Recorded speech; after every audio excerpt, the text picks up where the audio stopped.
barang siapa yang membaca surah Al-Kahfi pada malam Jumat, ia akan diterangi dengan cahaya di antara ia dan juga Ka'bah. Hadis ini dikeluarkan oleh Imam Ad-Darimi dalam sunannya dan disahihkan oleh Syekh Nasiruddin Al-Albani dalam kitabnya Sahih At-Targhib.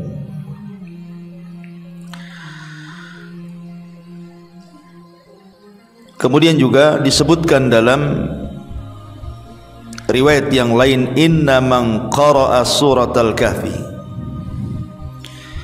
yaumal jum'ati adha'a lahu min nuri ma bainal jum'ataini. Sesungguhnya barang siapa yang membaca surah Al-Kahfi di hari Jumat, ia akan diterangi dengan cahaya di antara dua Jumat. Hadis ini dikeluarkan oleh Imam Al-Hakim Al-Baihaqi, kemudian juga Al-Hafidh Ibn Hajar, dan beliau mengatakan hadithun hasan, sebagai hadis hasan. Dan juga fatwa dari para ulama yang menganjurkan membaca surah Al-Kahfi di hari atau di malam Jumat, seperti fatwa daripada Lajnah Daimah, kemudian Asy-Syaikh bin Baz, Asy-Syaikh Ibnu Utsaimin dan yang lainnya. Lalu sebenarnya apa yang terkandung dalam surah Al-Kahfi ini? Kenapa begitu besar keutamaannya? Walaupun kita tidak menafikan ada sebagian ulama yang melemahkan tentang riwayat-riwayat keutamaan surah Al-Kahfi di hari Jumat, sehingga sebagian mereka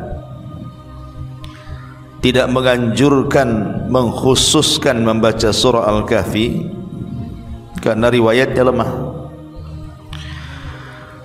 Tetapi sebagian yang lain mengatakan riwayat tentang keutamaan membaca surah Al-Kahfi yang dikhususkan di hari dan malam Jumat itu sahih, sehingga sangat dianjurkan untuk dibaca khususnya di hari dan malam Jumat. Terlepas dari polemik itu, kita akan membahas beberapa poin penting dalam surah Al-Kahfi ini. Karena masalahnya, di antara alasan ulama kenapa surah Al-Kahfi ini dianjurkan untuk dibaca, karena salah satunya adalah untuk menangkal fitnah yang sangat besar yang disebut dengan fitnatud dajjal. Dan itu disebutkan dalam sebuah hadis yang dikeluarkan Al-Imam Muslim berdasarkan lisan Nabi SAW. Apabila seseorang berjumpa dengan Dajjal, apa kata Rasul? Falyaqra alaihi fawatiha suratil kahfi. Maka bacalah di hadapan Dajjal itu permulaan surah Al-Kahfi, dan dalam riwayat akhir daripada surah Al-Kahfi. Ma'asyiral muslimat yang dimuliakan Allah Subhanahu wa taala, di dalam surah Al-Kahfi ini terkandung 4 poin yang sangat-sangat penting sekali untuk dibahas, di mana 4 poin ini rangkuman daripada fitnah-fitnah Dajjal.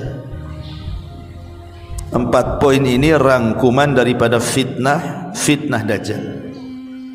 Makanya kenapa surah Al-Kahfi ini bisa menangkal fitnah-fitnah Dajjal.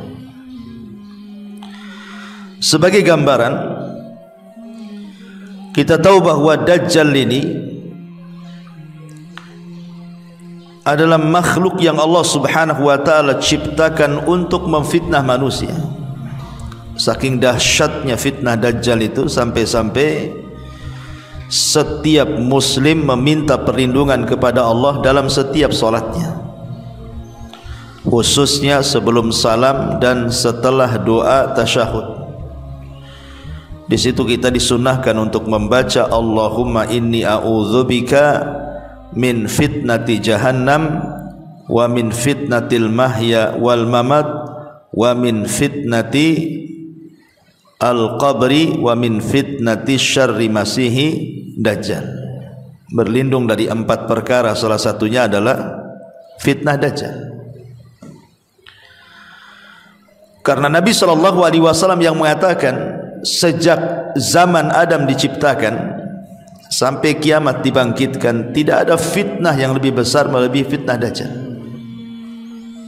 Tidak ada fitnah yang lebih besar melebihi fitnah Dajjal sejak Adam diciptakan sampai alam semesta dikiamatkan. Makanya saking dahsyatnya fitnah Dajjal ini, sampai-sampai Nabi SAW banyak menceritakan kepada para sahabat. Sampai-sampai para sahabat itu karena seringnya diceritakan tentang fitnah Dajjal, sampai di antara mereka ketakutan. Bahkan suatu hari Nabi SAW pernah mendapati para sahabat sedang berkumpul di masjid. Kemudian Rasul menghampiri mereka, rupanya mereka sedang bicara tentang Dajjal. Kemudian para sahabat mengatakan, ya Rasulullah, jangan salahkan kami kalau kami ini terus terpikir dengan adanya Dajjal sampai kami mengira bahwa Dajjal itu ada di kebun kurma Madinah. Saking seringnya Rasul bicara soal Dajjal. Artinya Nabi SAW kalau ada kesempatan, baik dalam khutbahnya atau sedang duduk-duduk bersama para sahabat atau sedang memberikan wejangan, maka terkadang Rasul menyinggung soal Dajjal. Jadi sering sekali bicara soal Dajjal. Karena salah satu penyebab Dajjal itu muncul ketika tidak ada satupun ustadz, dai, khatib yang bicara soal Dajjal, sehingga akhirnya Dajjal dilupakan. Saat itulah Dajjal dikeluarkan. Ma'asyiral muslimat yang dimuliakan Allah Azza wa Jalla, kita fokus kepada surah Al-Kahfi.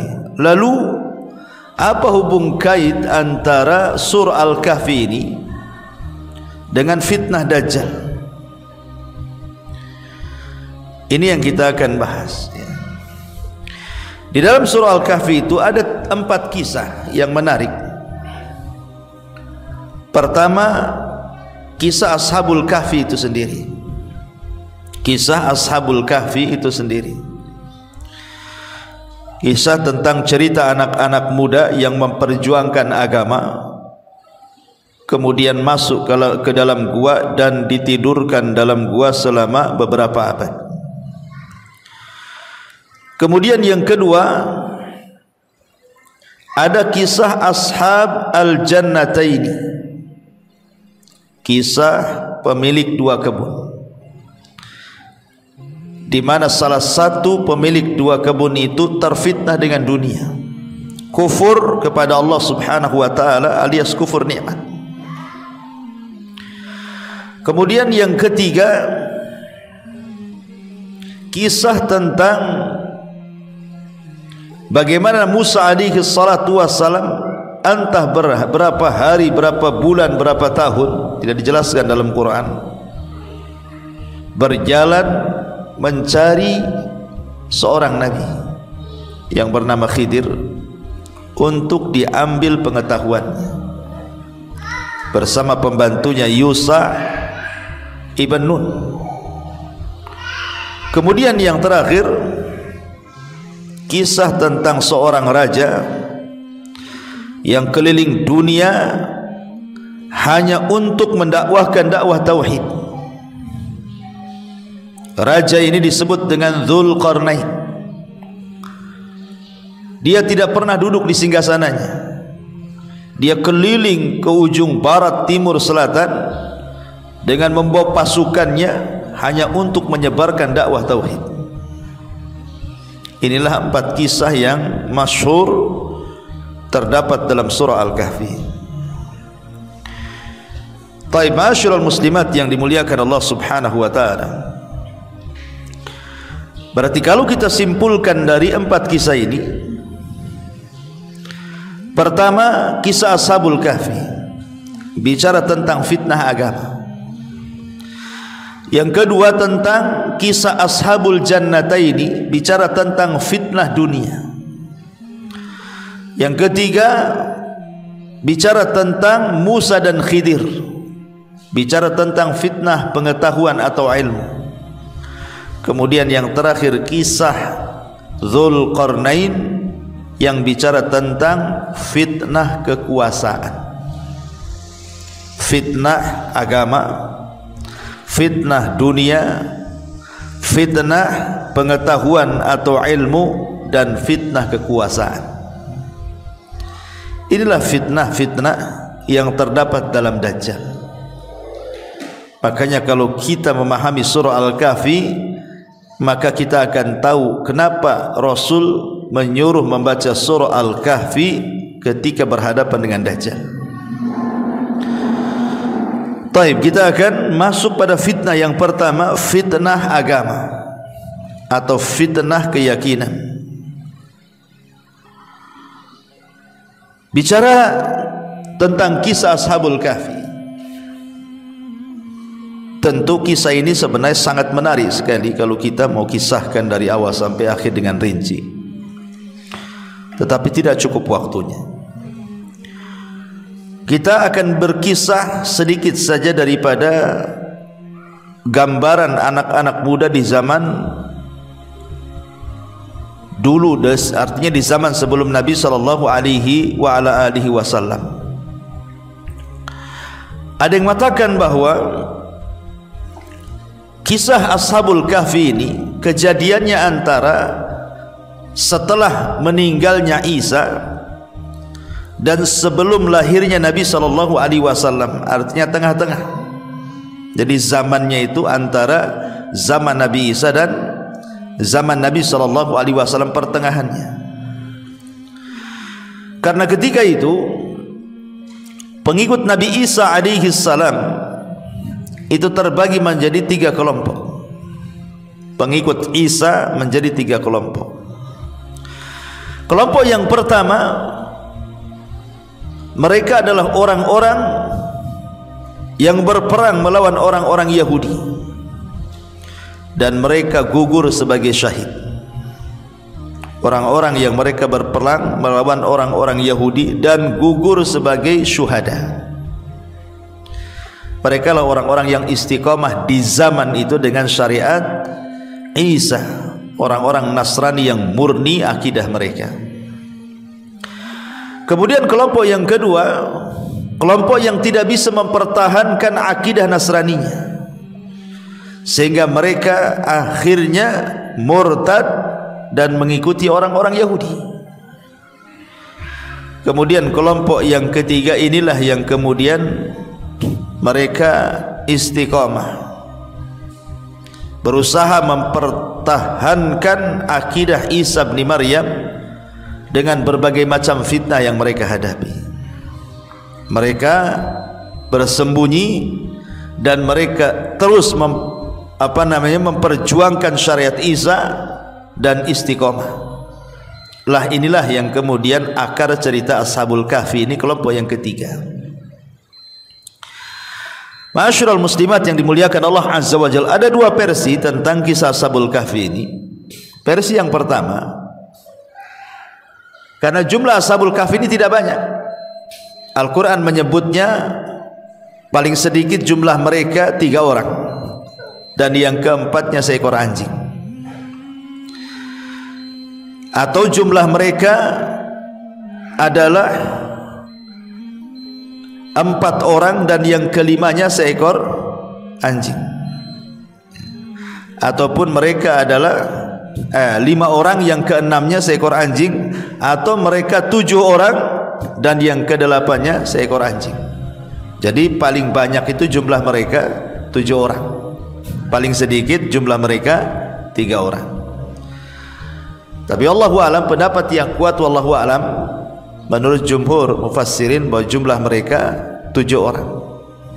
Dan yang ke-8-nya seekor anjing. Ya. Jadi dahulu ada 7 pemuda ini mengadakan safar. Mereka para muwahhidun.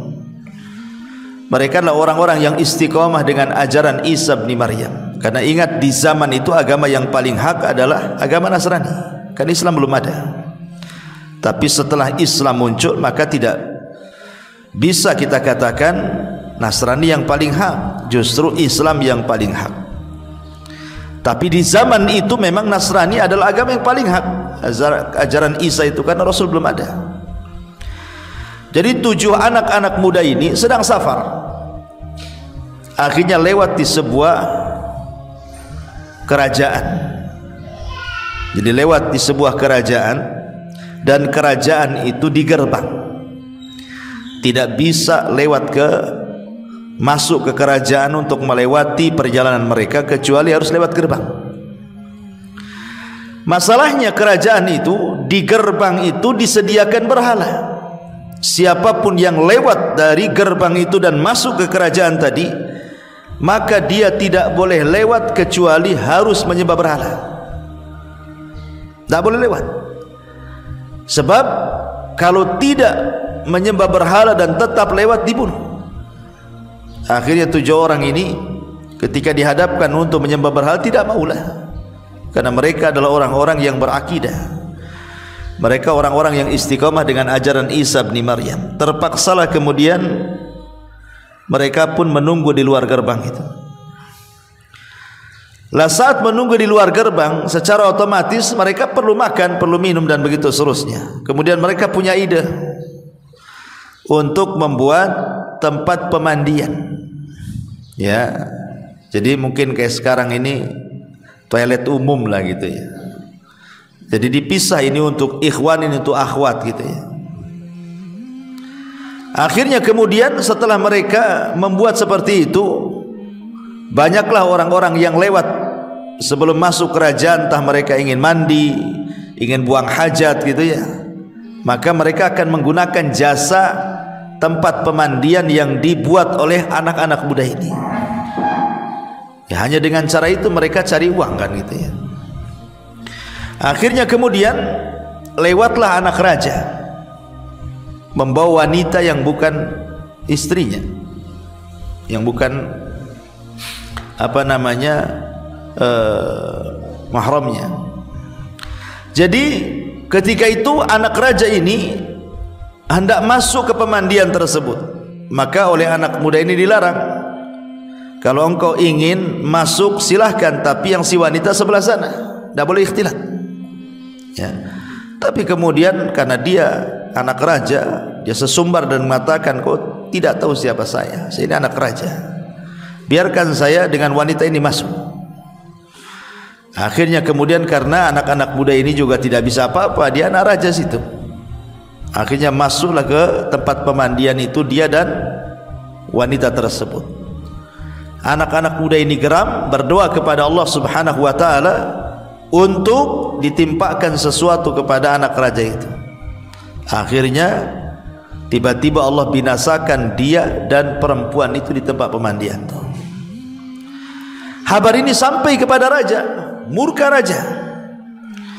Akhirnya kemudian disuruh menangkap anak-anak muda ini. Larilah anak-anak muda ini. Akhirnya sampailah mereka di sebuah gua.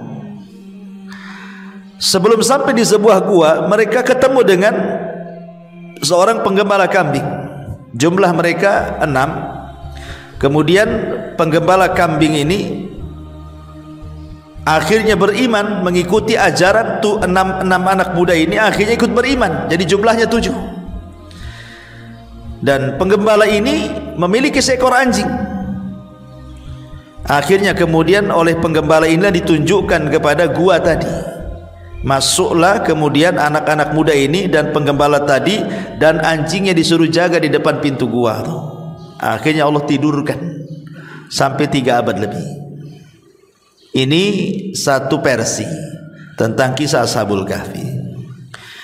Versi yang kedua yang masyhur, dan ini yang masyhur kalau ini ya, yang banyak dikisahkan. Jadi Ashabul Kahfi itu bukan orang biasa. Mereka adalah anak-anak para pejabat. Mereka anak-anak orang kaya. Mungkin kalau di zaman sekarang ini anak-anaknya wali kota, anaknya gubernur, anaknya anggota DPRD, dan begitulah. Pokoknya bukan sembarang orang, anak-anak para pejabat, orang-orang kaya. Jadi suatu hari kerajaan ini membuat semacam pesta kerajaan, pesta raya yang biasa dilakukan oleh kerajaan sekian tahun sekali. Dan itu wajib setiap daerah mengirimkan para perwakilannya untuk hadir di pesta kerajaan itu. Nah, salah satu perwakilan itu adalah para pejabat dan juga anak-anaknya disuruh hadir ke pusat ya, meramaikan apa yang disebut dengan pesta raya kerajaan itu.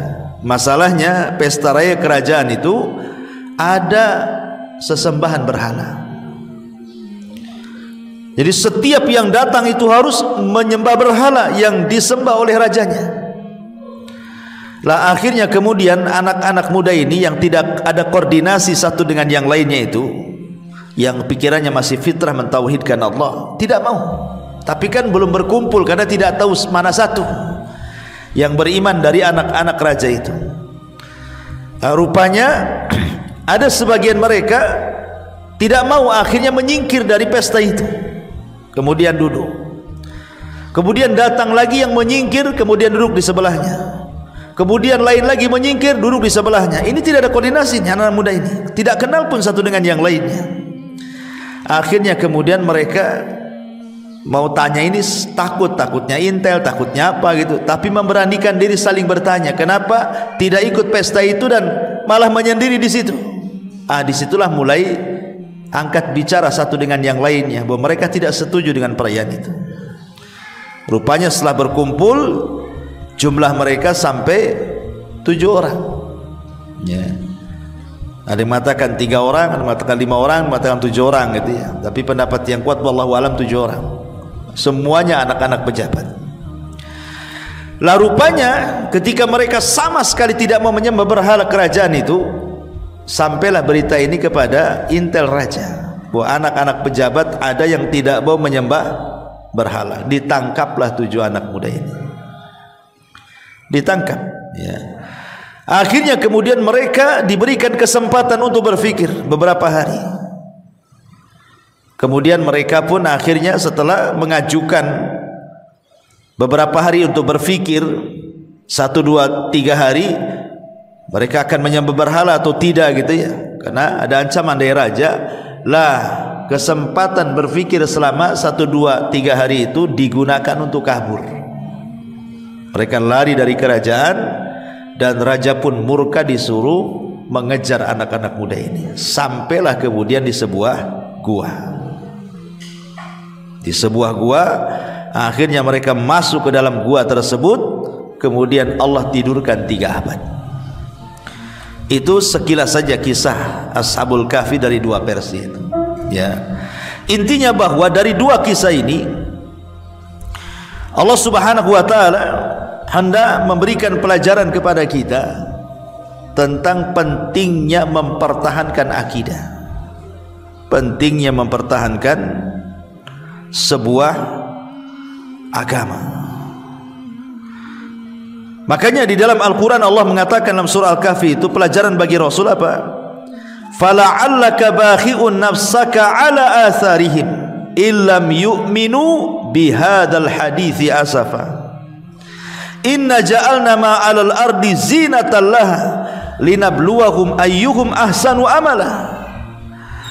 Maka barangkali engkau wahai Muhammad akan mencelakakan dirimu karena bersedih hati setelah mereka berpaling, sekiranya mereka tidak beriman kepada Al-Quran. Sesungguhnya kami telah menjadikan apa yang ada di bumi sebagai perhiasan baginya, untuk kami menguji mereka siapa di antara mereka yang terbaik perbuatannya. Jadi ini jadi pelajaran bagi Nabi SAW. Seolah-olah Ashabul Kahfi ini menjadi inspirasi bagi Rasul di permulaan dakwahnya.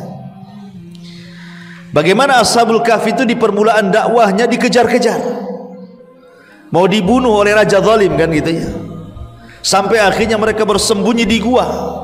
Dan itu yang dialami Nabi. Bagaimana Nabi SAW di permulaan dakwahnya harus bersembunyi di rumah Arqam bidaril Arqam, dan tidak boleh ada yang bercerita, sebab kalau persembunyian itu tahu bisa masalah gitu. Sebagaimana Al-Kahfi sembunyi dalam gua, maka Rasul bersembunyi di rumah Arqam bidaril Arqam, berdakwah di situ, pelan-pelan mengajak manusia. Dan di sini juga ada pelajaran bahwa seberat apapun ujian manusia, jangan pernah melepaskan agama, jangan pernah melepaskan keyakinan. Lihat Ashabul Kahfi, mereka masuk ke dalam gua, padahal mereka anak-anak pejabat loh. Mereka bukan orang biasa, mereka orang-orang yang memiliki dunia. Di tangan mereka kenikmatan dunia. Mereka bisa tidur di kasur-kasur empuk, mereka bisa makan dengan makanan yang lezat, mereka bisa menyuruh dayang-dayang dan pelayan-pelayan mereka. Tapi itu semua ditinggalkannya, malah tidur pula di tanah, di dalam gua, ketakutan dikejar-kejar, hanya mempertahankan iman dan juga akidah dan agamanya. Ini penting ya. Kalau dalam kondisi kita ditekan saja, kita disuruh untuk mempertahankan agama, kok di zaman sekarang ini tidak ada tekanan agama, malah pindah agama. Enggak ada tekanan agama itu, malah pindah agama di zaman sekarang ini. Hanya gara-gara pernikahan dengan orang kafir, kemudian terfitnah dengan dunia, pindah agama dia, naudzubillah. Ya, ini kan persis seperti yang disabdakan Nabi SAW, nanti di akhir zaman itu akan terdapat fitnah seperti penggalan malam. Paginya beriman, sorenya kafir. Sorenya beriman, paginya pula kafir, gitu ya. Kenapa? Karena menjual agama mereka dengan dunia yang sangat murah, kata Rasul. Taib, ma'asyiral muslimat yang dimuliakan Allah Azza wa Jalla, di sini ada keteguhan yang luar biasa dari Ashabul Kahfi sebagai pelajaran bagi kita bahwa sesulit apapun seseorang, jangan sampai menanggalkan iman. Lihat Nabi SAW saat mendihar istri-istrinya, dia tidur di ruangan yang sampingnya itu adalah kandang kuda. Jadi ini kandang kuda, di sini ada ruangan gitu. Ketika itu Umar bin Khattab radhiyallahu an adalah orang yang marah kepada Hafsah, karena Hafsah putrinya. Jangan-jangan lantaran Hafsah Rasul marah kemudian mendiharnya. Dan Abu Bakar juga sama, marah dengan Aisyah. Jangan-jangan Aisyah inilah yang membuat Rasul marah. Akhirnya Umar bin Khattab ingin berjumpa karena terjadi berita waktu itu Rasul menceraikan istri-istrinya. Maka Umar ingin memastikan apakah betul Nabi menceraikan istri-istrinya termasuk putrinya Hafsah. Jadi dicarinya Rasul, rupanya ada di ruangan yang sangat sederhana di samping kandang kuda. Di situ Rasul tidur ya. Jadi Umar bin Khattab radhiyallahu an izin masuk, tapi tidak diberikan izin. Mungkin Umar ini takut kalau Rasul tidak suka mendengar soal pembicaraan soal istri-istrinya. Jadi Umar ini berteriak kepada orang di sekitarnya yang menjaga siapa yang boleh masuk, siapa yang tidak, bahwa aku tidak akan membicarakan soal rumah tangga Nabi. Ketika kemudian Rasul mendengar bahwa maksud Umar tidak akan membicarakan itu, baru Rasul mau. Artinya Rasul tidak mau membicarakan itu sebenarnya. Maka Umar pun dipersilahkan masuk. Disitulah Umar kaget. Dia melihat Nabi SAW tidur di atas pelepah kurma. Kemudian Umar terbayang bagaimana kekuasaan Kisra, kekuasaan Kaisar gitu ya.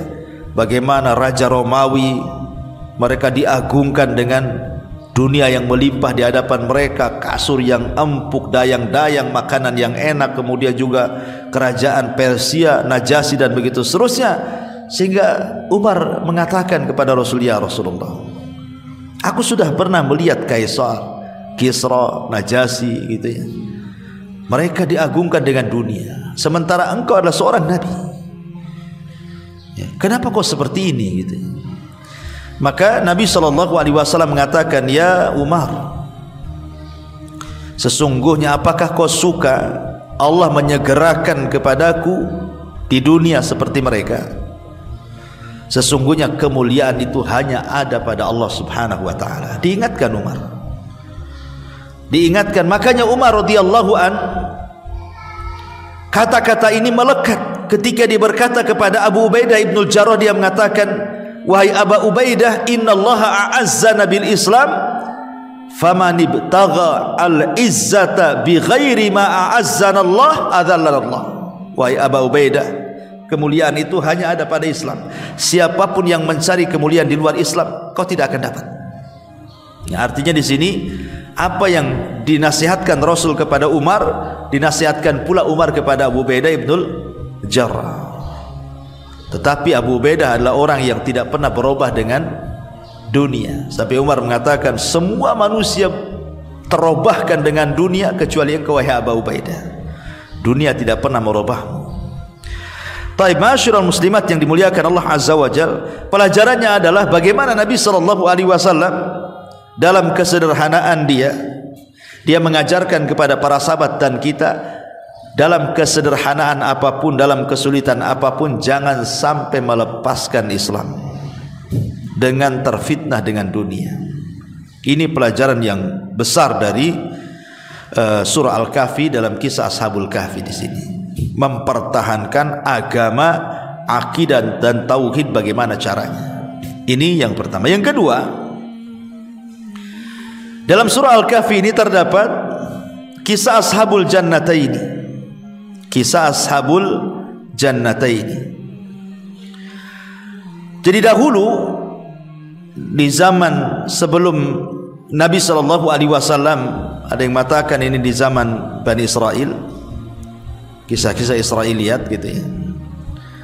Ada yang mengatakan kisah ini terjadi di Yaman, artinya kisah-kisah Arab, wallahu alam ya.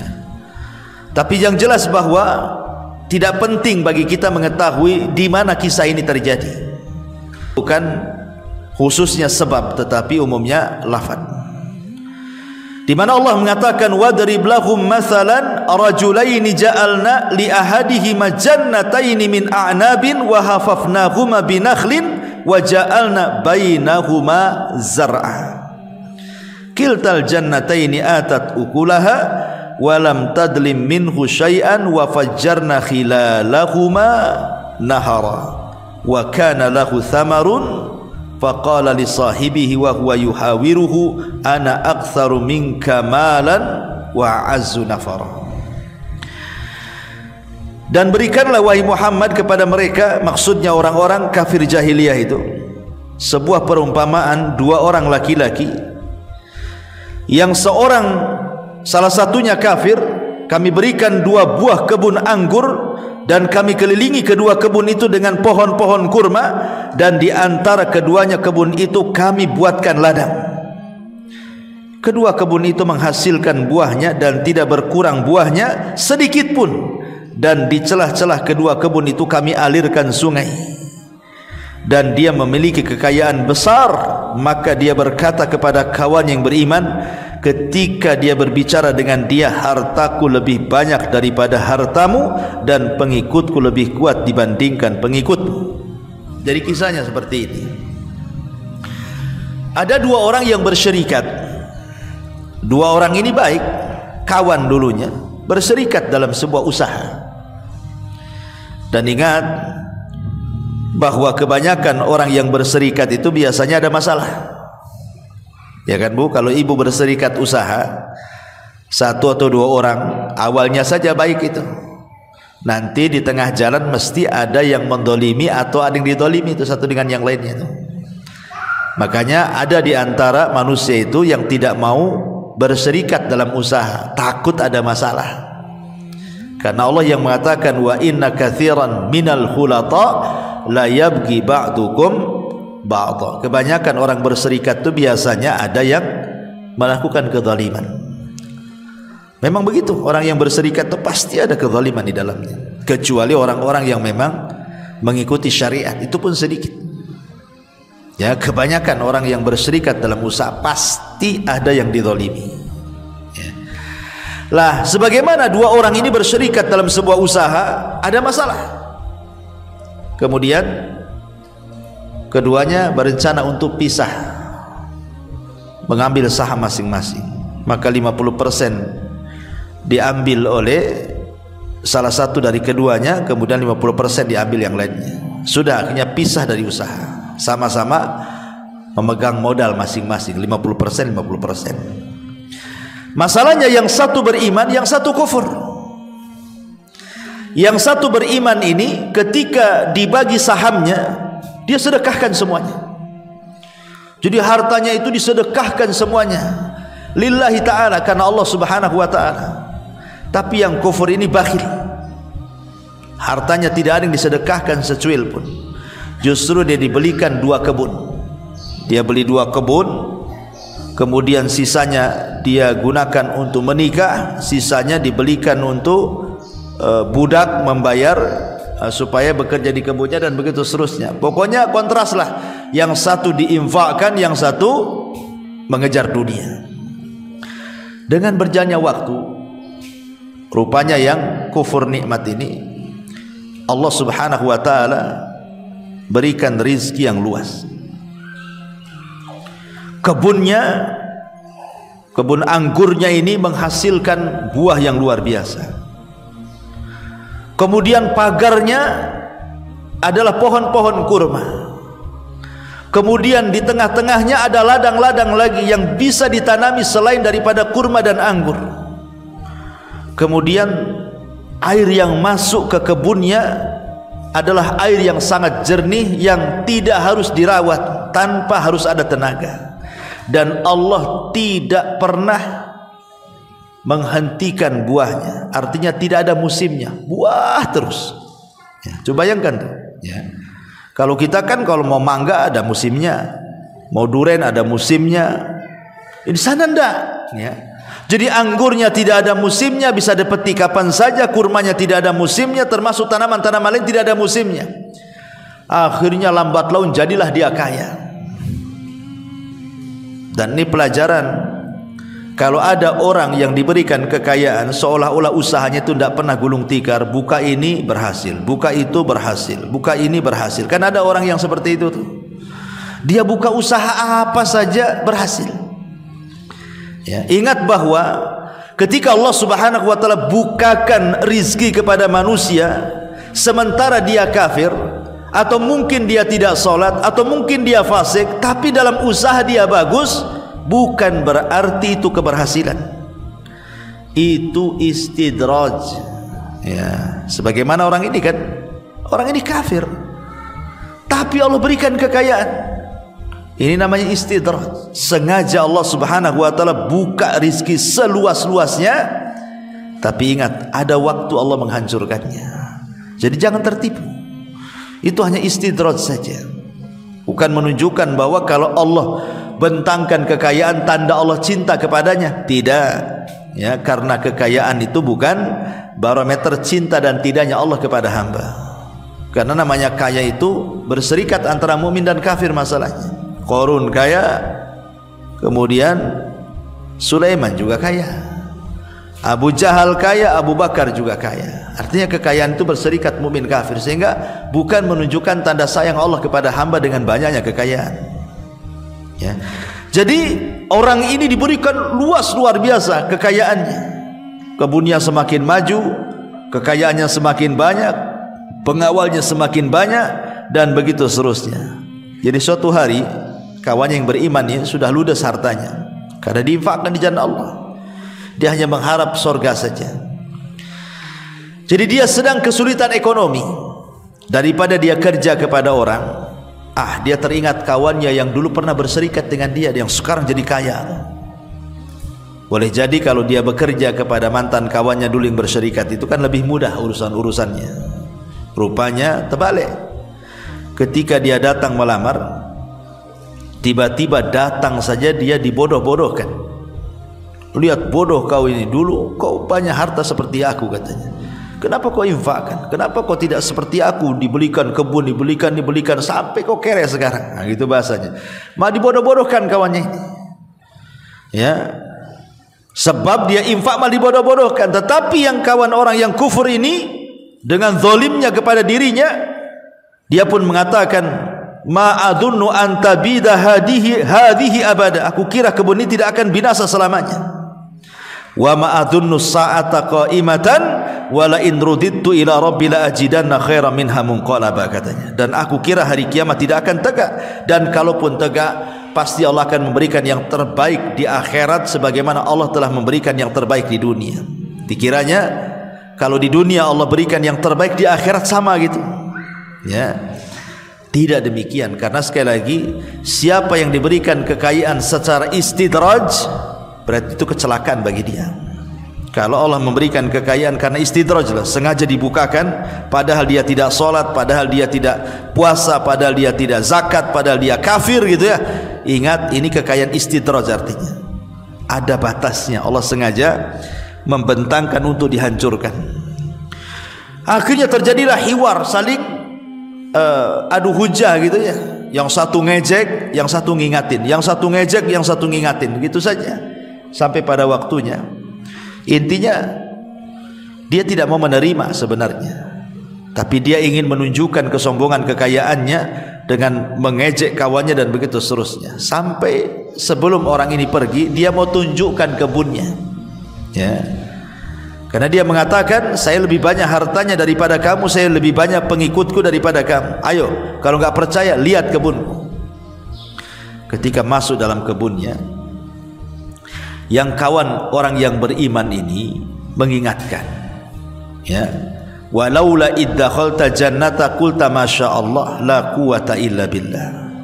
Cobalah sebelum kau masuk kebunmu itu, jangan lupa membaca masyaallah la quwata illa billah. Seolah-olah apa, orang ini mengatakan, orang yang beriman ini, bahwa kebun ini milik Allah, bukan milik kamu. Maka katakan masyaallah. Kalau bukan karena kehendak Allah, kamu tidak akan kaya, gitu ya. Katakan masya Allah, la quwata illa billah. Engkau ini tidak ada daya dan kekuatan, semua milik Allah kok, kan itu. Rupanya dia tidak mau mengucapkan kalimat itu. Apa yang terjadi? Akhirnya Allah binasakan kebunnya, anggurnya jatuh ke parap-parapnya, sehingga tidak tersisa satu tanaman pun, kecuali Allah binasakan. Dari sini kita tahu bahwa kisah ini menunjukkan bagaimana orang-orang ini terfitnah dengan kekayaan. Ya, orang ini kan terfitnah dengan kekayaan, seolah-olah dunia itu segala-gala baginya. Tidak. Lah Dajjal itu datang di akhir zaman dengan membawa fitnah dunia. Kalau Dajjal mengatakan kepada langit hujan, hujan tuh langit itu. Kalau Dajjal mengatakan kepada bumi tumbuh, tumbuh bumi itu. Kalau Dajjal mengatakan kepada bumi, keluar pembendaharaan kamu, keluar semuanya, emasnya, peraknya, jamrudnya, macam-macam dari perut bumi itu. Apapun yang dikehendaki Dajjal dari kenikmatan dunia, Allah berikan kekuatan kepada Dajjal untuk fitnah. Dajjal memiliki rububiyah Allah, tapi sengaja Allah berikan itu untuk memfitnah manusia, gitu maksudnya. Makanya kenapa di akhir zaman itu yang paling banyak terfitnah, maaf, itu ibu-ibu tuh. Yang paling banyak terfitnah itu ibu-ibu. Saking takutnya bapak-bapak sama istrinya, sama anak perempuannya, sama bibinya, sampai dirantai. Dirantai di rumahnya, dipasung bahasa kitanya, jangan sampai dia keluar berjumpa dengan Dajjal. Sebab kalau seandainya ibu-ibu ini berjumpa dengan Dajjal, minta sesuatu, kemudian Dajjal penuhi permintaannya, maka ibu akan kelepek-kelepeklah di depan Dajjal. Minta apa bu? Minta tas. Langsung dikasih tuh. Ambil tuh di mall tuh. Minta apa lagi? Minta emas. Ada di depannya. Pakai semua. Kuningkan badanmu. Ya. Mau apa? Sama suami saja nggak dikasih, sama Dajjal dikasih. Bagus, ikut Dajjal, kan begitu logikanya. Minta sama suami, tak dikasih. Minta sama Dajjal, dikasih pula, kan gitu ya. Makanya banyak ikut Dajjal. Ya. Ini menunjukkan bahwa Dajjal itu mau fitnah dunia. Makanya dalam surah Al-Kahfi juga diterangkan tentang kisah orang-orang yang terfitnah dengan dunia. Ini yang kedua. Yang ketiga, Ya. Dalam surah Al-Kahfi ini juga ada kisah tentang Musa dan Khidir. Ini fitnah ilmu, fitnah pengetahuan. Dahulu di zaman Nabi Musa ini suatu ketika pernah berceramah di hadapan Bani Israel. Kemudian setelah berceramah,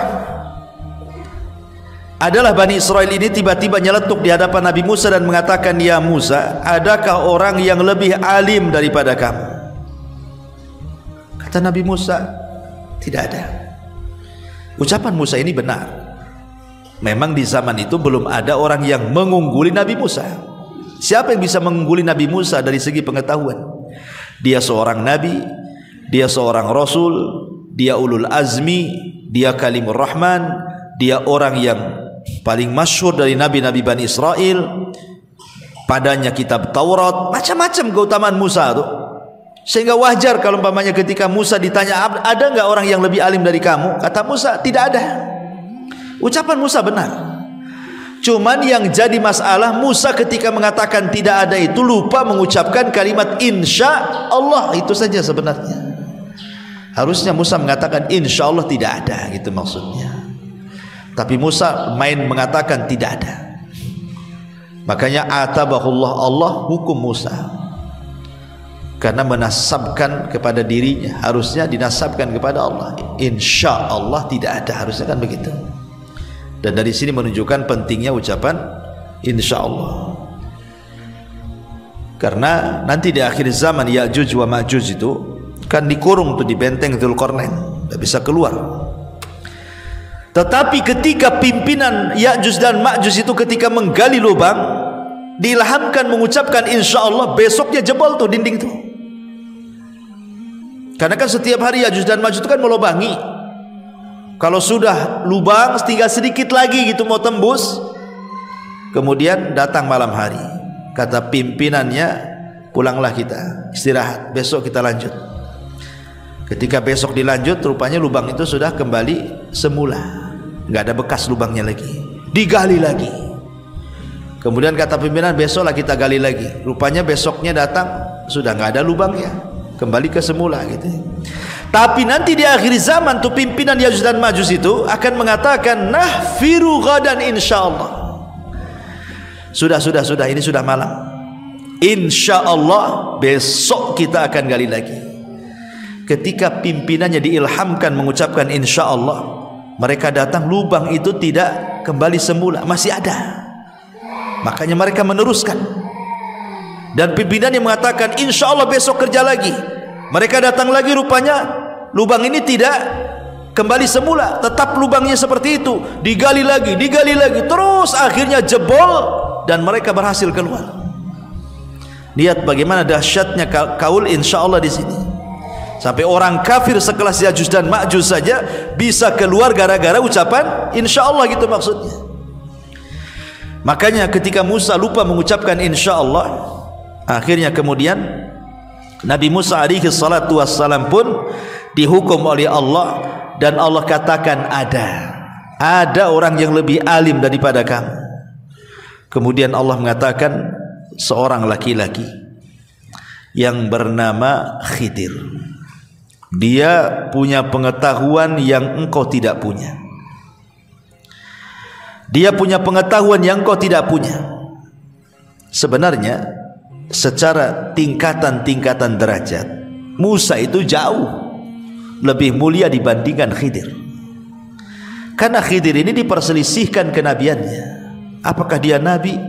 Apakah dia wali? Ada yang mengatakan dia nabi, ada yang mengatakan dia wali.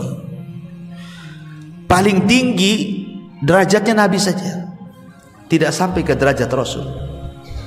Tapi Musa ini kan bukan hanya nabi, rasul, ulul azmi, kalimur rahman, punya kitab Taurat gitu ya. Nggak ada apa-apa kalau mau dibanding-bandingkan antara Khidir dengan Musa ini. Musa jauh lebih mulia. Tapi Allah subhanahu wa ta'ala ingin mengajarkan kepada Nabi Musa apa? Menundukkan kesombongan dan menanamkan rahmat, kasih sayang. Sebab kalau orang sudah hilang kesombongan, pasti akan tertanam kasih sayang. Tapi ketika orang itu tertanam kesombongan, maka yang terjadi adalah kerasnya hati sehingga dicabut rahmat pada dirinya. Jadi pelajaran terbesar sebenarnya pada kisah Nabi Musa dan Khidir itu adalah dua perkara ini. Berusaha untuk tidak sombong, berusaha untuk menanamkan rahmat kasih sayang. Dari mana kita tahu? Karena Allah Subhanahu wa taala memerintahkan Musa yang jauh lebih mulia belajar kepada yang di bawahnya. Artinya kan melepaskan kesombongan di situ. Ya. Yang kedua, menanamkan rahmat, karena pelajaran yang diterima Nabi Musa dari Khidir itu semua cerita rahmat, kasih sayang. Contoh, pelajaran yang pertama, Nabi Musa diajarkan apa? Melubangi kapal. Nabi Musa dengan Khidir naik kapal nih. Pemilik kapal ini orang miskin. Ya. Kemudian ketika sampai di tepian, tiba-tiba Khidir melubangi pula, merusak kapalnya orang miskin, dirusak kapalnya. Musa heran lah, ini yang sudah punya kapal orang miskin dirusak pula kan gitu kan. Tapi sebenarnya Khidir ini ingin mengajarkan kepada Musa kasih sayang kepada orang miskin. Sebab apa? Sebab kalau kapal itu tidak rusak, tidak dilubangi oleh Khidir, maka kapal itu akan diambil penguasa zalim. Jadi kalau nampak nih ada kapal bagus nih, prajurit lewat, oh kapal bagus nih punya siapa? Ambil. Nah, diambil, akan diambil. Tapi ketika melihat oh kapalnya rusak, apa itu kapal rusak, biarkan saja. Nah, jadi sebenarnya Khidir itu merusak kapal karena kasihan dengan orang miskin itu. Sebab kalau tidak dirusak diambil gitu ya. Maka dirusak sama Khidir supaya jangan diambil.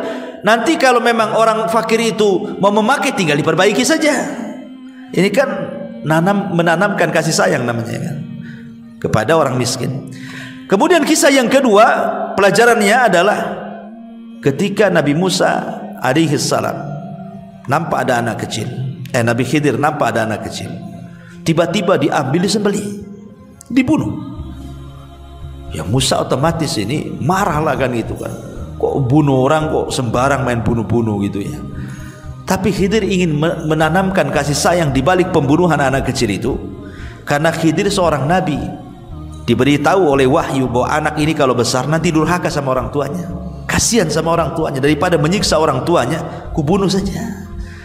Tentu ini juga sebagai dalil bahwa Nabi Khidir itu bukan wali tapi nabi. Kenapa? Karena Khidir tahu sebagai mukjizatnya anak kecil yang dibunuhnya ini kalau sudah besar akan jadi durhaka. Tidak mungkin Khidir tahu kecuali karena wahyu. Berarti dia seorang nabi. Itu bagi yang berpendapat Khidir nabi gitu ya. Berarti di sini pun ada pelajaran kasih sayang. Khidir membunuh anak kecil supaya kalau sudah besar tidak menyusahkan orang tuanya. Kemudian yang ketiga, ketika Khidir dan Musa masuk ke sebuah daerah ingin dijamu gitu ya, rupanya satu desa itu bakhil, tidak ada yang mau ngasih jamuan kepada Musa dan Khidir. Maka Khidir mengajak Musa, ayo kita keluar cari kampung lain. Sebelum keluar dari kampung itu, rupanya di perbatasan kampung itu ada rumah mau roboh. Kata Khidir kepada Musa, tunggu dulu, kita perbaiki rumah ini. Kata Musa, Khidir, daripada kita ini memperbaiki rumah roboh entah siapa pemiliknya, bagus kita ya cari yang jelas-jelas gitu ya, memperbaiki rumah yang roboh, ada pemiliknya, dapat upah, kita bisa makan. Kita kan lagi lapar nih, cari makan. Kok memperbaiki rumah yang roboh yang gak jelas penghuninya, kita dapat apa di sini katanya kan? Kata Khidir, ini rumah punya dua anak yatim. Di balik rumah ini ada harta karun. Dulu orang tua anak yatim ini orang soleh. Kita harus jaga anak yatim itu. Sebab kalau seandainya orang-orang desa tahu bahwa rumah ini ada harta karun setelah roboh, maka kita tidak menjaga harta anak yatim. Akhirnya diperbaiki itu sama Khidir dan Musa. Lihat bagaimana Khidir menanamkan kepada Musa sifat rahmat kasih sayang kepada anak yatim. Ya, yang pertama orang miskin, yang kedua kepada orang tua, yang ketiga kepada anak yatim. Lah jadi pelajaran yang diambil oleh Nabi Musa kepada Khidir itu apa? pertama menundukkan kesombongan, di mana Musa suruh belajar kepada orang yang di bawahnya. Yang kedua, pelajaran-pelajaran Khidir kepada Musa semua bicara soal apa? Soal kasih sayang. Ya, itu pelajaran besarnya yang bisa kita petik dari kisah Khidir dan Musa. Dan lebih daripada itu, Khidir mengajarkan kepada Musa tentang luasnya rahmat Allah, luasnya pengetahuan Allah. Ketika Khidir berada di perahu bersama Nabi Musa, nampaklah ada burung terbang nukik gitu ya. Kemudian burung ini mengambil seteguk air lautan, kemudian terbang lagi.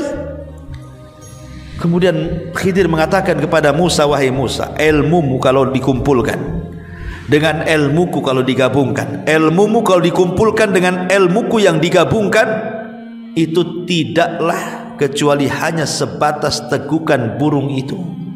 Itulah banyaknya ilmu kita berdua, seperti air yang diteguk burung itu katanya. Adapun pengetahuan Allah itulah seluas samudra ini katanya. Nah, ini juga ada pelajaran bahwa jangan pernah sombong dengan ilmu yang sedikit, karena ilmu Allah itu luas. Khidir ini seolah-olah mengingatkan, kan Musa ini kan waktu berceramah dikatakan kan sama Bani Israel, wahai Musa, ada nggak orang yang lebih alim? Kata Musa, nggak ada katanya. Di sini Khidir mengingatkan, Musa, ilmumu dengan ilmuku ini dibandingkan ilmu Allah, itu hanya seperti seteguk air yang dimakan atau diminum burung kemudian pergi. Lah, samudra ini ilmu Allah gitu, jangan sombong gitu maksudnya. Kita ini siapa gitu dibandingkan ilmu Allah. Lah, ini juga Nabi Musa diajarkan bahwa tidak boleh orang itu takabur, ya, sombong tidak boleh. Ma'asyiral muslimat yang dimuliakan Allah Azza wa Jalla, Dajjal itu salah satu fitnahnya adalah sombong, kesombongan. Karena dia seolah-olah memiliki pengetahuan yang tidak dimiliki manusia. Dia diberikan rububiyah Allah Subhanahu wa taala yang tidak diberikan kepada manusia dengan pengetahuannya Dajjal itu. Makanya kemudian Dajjal itu sanggup menyuruh langit untuk hujan-hujan, menyuruh langit untuk kering-kering, menyuruh bumi untuk tumbuh-tumbuh, menyuruh bumi untuk kering ya kering. Pokoknya luar biasa Dajjal itu. Sampai-sampai ada orang anak muda ini beriman, punya pengetahuan, thalabul ilmi, mencari Dajjal, ya, mencari Dajjal. Kemudian ketemu sama prajuritnya dan mengatakan, mau kemana kamu? Saya mau berjumpa dengan Dajjal. Oh, tidak bisa, engkau tidak mungkin berjumpa dengan Tuhan kami, kata pengikutnya itu. Tetapi kemudian Dajjal mengetahui bahwa ada anak muda yang beriman yang ingin berjumpa. Kata Dajjal, biarkan dia berjumpa denganku, katanya. Kemudian anak muda yang beriman ini berilmu mengatakan, engkau adalah Dajjal, engkau adalah pendusta, engkau bukan Tuhan. Jadi di hadapan pengikutnya tuh, kata Dajjal, kalau kutunjukkan sesuatu kepadamu, mau kau beriman bahwa aku Tuhan? Akhirnya anak muda, bahkan tidak, justru kalau engkau tunjukkan sesuatu makin yakin kau ini pendusta, katanya. Akhirnya anak muda ini dipegang, kemudian digergaji jadi dua. Kepalanya ini digergaji jadi dua belah, darah memuncrat kemana-mana, digergaji. Kemudian Dajjal lewat di kedua belah tubuhnya itu, di tengah-tengah tubuhnya Dajjal lewat tuh. Kemudian setelah lewat, orang ini kan terbelah menjadi dua, Dajjal lewat di tengah-tengahnya. Tiba-tiba Dajjal mengatakan kepada dua tubuh yang terbelah itu, menyatulah dan hiduplah. Akhirnya tubuhnya menyatu, hidup lagi. Ya, kata Dajjal, lihat, bukankah sudah aku tunjukkan kesaktianku? Maukah kau beriman kepadaku? Aku ini Tuhan. Kata anak muda ini, makin yakin kau adalah Dajjal, katanya. Justru makin yakin kalau ini kau Dajjal, awar, kafir gitu ya kan. Akhirnya Dajjal emosi, kemudian mau menusuk anak muda ini dengan pisau dia. Tetapi Allah tidak kuasakan kepada Dajjal mampu membunuh anak muda ini, sehingga karena takut kelemahannya diketahui para pengikutnya, Akhirnya dia pun melemparkan anak muda ini ke api sebelah kirinya, karena Dajjal itu kemana-mana bawa api dan air. Jadi dilemparkan ke dalam api, yang hakikatnya api itu adalah air dan air itu api. Maksudnya api itu adalah sorga, air itu adalah neraka. Tapi sebelum anak muda ini masuk ke dalam api itu, anak muda sudah mengingatkan bahwa Dajjal tidak akan sanggup membunuhku, jangan kalian percaya dengan dia. Tapi karena anak muda, anak buahnya Dajjal sudah tertutup hidayah, mereka pun tidak bergeming dengan ucapan anak muda itu, tidak yakin, sampai anak muda ini masuk ke dalam api dan mati oleh Dajjal, ya. Nah, dari sini ma'asyiral muslimat yang dimuliakan Allah Azza wa Jalla, sehebat apapun Dajjal itu, dia tidak bisa melawan orang yang beriman, yang berilmu. Tetapi ingat bahwa ini anak muda pilihan. Tidak semua orang bisa menghadapi Dajjal. Makanya Rasul mengatakan, kalau engkau mendengar ada Dajjal, sebaiknya jangan dihadapi, pergi, menyingkir, kata Rasul. Falian a'anhu, jangan coba-coba dihadapi, karena fitnahnya sangat dahsyat. Dari sini pelajaran bagi kita, jangan pernah masuk ke daerah-daerah fitnah. Jangan pernah masuk ke tempat-tempat fitnah, ke tempat-tempat syubhat, jangan masuk. Kalau kita ini tidak kuat imannya, jangan pernah masuk ke tempat fitnah. Karena Rasul saja mengatakan kalau berjumpa dengan Dajjal kabur. Sebab kalau berjumpa betul-betul, nanti kita tidak bisa menghadapi, kita pula jadi pengikut dia, gitu maksudnya. Maka sekecil apapun tempat syubhat, tempat fitnah itu jangan didatangi. Ya, seperti mamanya orang jalan-jalan ke negeri-negeri kafir. Buat apa? Ya, menghabiskan uang jalan-jalan ke negeri kafir itu buat apa coba? Bagus untuk umroh, untuk haji yang sudah jelas-jelas gitu ya. Kemudian menyumbang kepada tempat-tempat ibadah, fuqara wal masakin, jelas. Daripada kita jalan-jalan ke negeri kafir yang jelas-jelas itu negeri penuh dengan fitnah dan syubhat. Ya. Nanti sampai di sana malah terfitnah. Terfitnah dengan dunia, terfitnah dengan syubhat agama, luntur akidah kita dan begitu seterusnya. Na'udzubillah gitu ya. Maka jauhi tempat-tempat fitnah itu. Ini kisahnya Nabi Musa dan juga Khidir. Kemudian yang terakhir ya adalah kisah Dzulqarnain. Dzulqarnain ini adalah fitnah kekuasaan. Ya, bicara tentang fitnah kekuasaan. Tapi Dzulqarnain ini satu-satu raja dari 4 raja dunia yang beriman. Maksudnya yang menguasai dunia secara utuh, ya, sebagian besar dunia dikuasai. Karena hanya ada 4 raja ya yang pernah menguasai sebagian besar dunia. 2 beriman, 2 kufur. Yang beriman Dzulqarnain dan juga Sulaiman. Kemudian yang kufur Namrud di masa Ibrahim. Kemudian yang kedua Bukhtu An-Nasr, Bukhtun Nasr yang pernah membantai orang-orang Yahudi Palestina, Raja Babylon ya, di zaman Nabi Yahya kalau tidak salah. Taib masyarul muslimat yang dimuliakan Allah Azza wa Jalla, salah satunya adalah salah satu dari fitnah dalam surah Al-Kahfi adalah fitnah kekuasaan. Tapi Dzulqarnain ini berbeda dengan Namrud yang terfitnah dengan kekuasaan dan berbeda dengan Bukhtun Nasr. Dia jadikan kekuasaannya untuk dakwah. Dia jadikan kekuasaannya untuk berdakwah. Jadi dia itu subhanallah melakukan perjalanan yang disebutkan dalam Al-Quran itu ke 3 arah. Jadi Dzulqarnain ini dia berjalan ke 3 arah disebutkan di dalam Al-Quran itu. Kemana saja coba? Pertama, Maghrib Syamsi. Dia mengarah ke tempat terbenamnya matahari, ke arah barat. Jadi perjalanan Dzulqarnain itu ke arah barat. Baru yang kedua Matla' Asy-Syamsi, ke arah terbenamnya terbitnya matahari. Jadi perjalanan yang pertama ke arah barat, terbenamnya ke arah terbenamnya matahari. Kemudian yang kedua ke arah terbitnya matahari. Artinya kemana? Ke ujung timur. Baru setelah ke arah barat, ke arah timur, baru Dzulqarnain ke arah sebaliknya, imma ke arah selatan atau ke arah utara. Ya. Kemudian mendapatkan Dzulqarnain ini di antara dua gunung. Didapati di belakang kedua gunung itu ada satu kaum yang hampir tidak memahami pembicaraannya. Jadi Al-Quran menyebutkan tiga arah perjalanan Dzulqarnain: arah barat, arah timur, dan arah yang tidak jelas apakah utara ataukah selatan. Yang jelas akhirnya berjumpa dengan sebuah kaum yang tidak bisa dipahami bicaranya.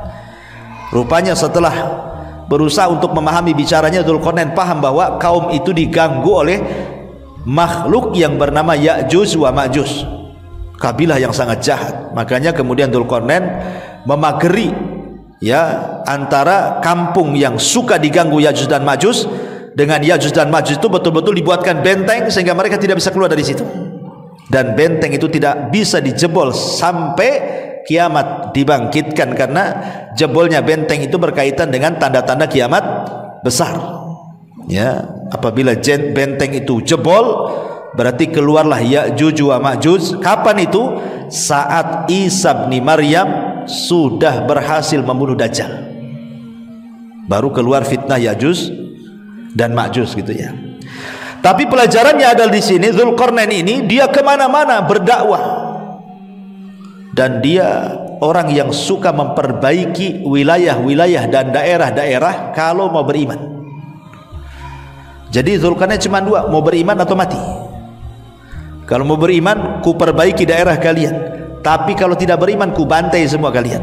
Cuma dua saja, mati atau beriman. Itu ya.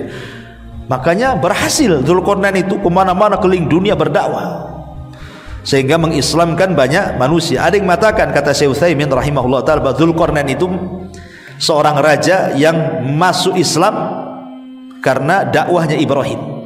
Jadi dia kalau melihat kurun zaman di zaman Dzulqarnain itu, maksudnya saat kurunnya sezaman dengan Nabi Ibrahim.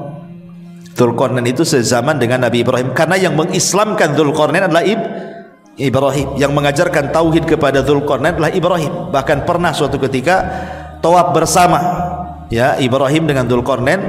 Dari situlah kemudian Dzulqarnain mengemban tugas yang sangat besar, dakwah tauhid yang diajarkan Ibrahim kepadanya, dan dia jadikan kekuasaannya sebagai alat dakwah keliling dunia ya. Lah sebagaimana Dzulqarnain ini keliling dunia berdakwah tauhid, Dajjal ini sebaliknya. Dalam waktu 40 hari 40 malam, yang satu harinya sama dengan setahun, hari keduanya sama dengan sebulan, hari ketiganya sama dengan sepekan, kemudian hari-hari berikutnya sama dengan hari biasa. Selama 40 hari 40 malam Dajjal itu keliling dunia. Tidak ada satu bumi, satu jengkal pun kecuali diinjak Dajjal.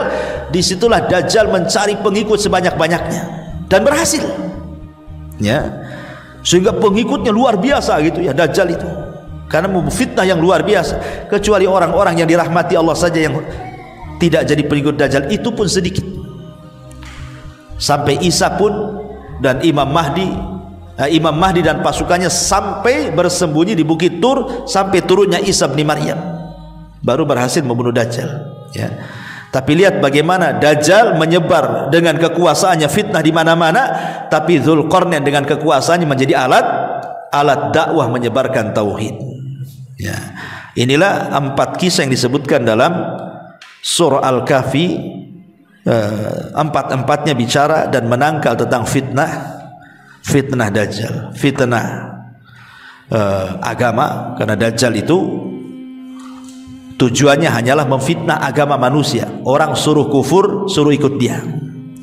Kemudian yang kedua, fitnah dunia, karena Dajjal itu dengan pengetahuan ataupun rububiyah yang Allah anugerahkan kepada Dajjal sebagai fitnah, itu salah satunya adalah memurtadkan orang dengan cara apa? Mengiming-imingi dunia supaya orang murtad ya. Kemudian yang ketiga, fitnah pengetahuan. Yang bisa melawan Dajjal itu ilmu, sebagaimana kisah anak muda tadi yang mau dibunuh Dajjal itu ya, kemudian tidak bisa akhirnya dilempar ke neraka, itu karena punya pengetahuan. Kemudian yang terakhir fitnah kekuasaan. Bagaimana Dzulqarnain sebaliknya daripada Dajjal. Kalau Dajjal dengan kekuasaannya menjadikan manusia murtad, tapi Dzulqarnain dengan kekuasaannya bisa menjadikan manusia beriman. Wallahu alam. Ini di antara kandungan isi daripada surah Al-Kahfi. Sampai di sini kita buat tanya jawab, silakan.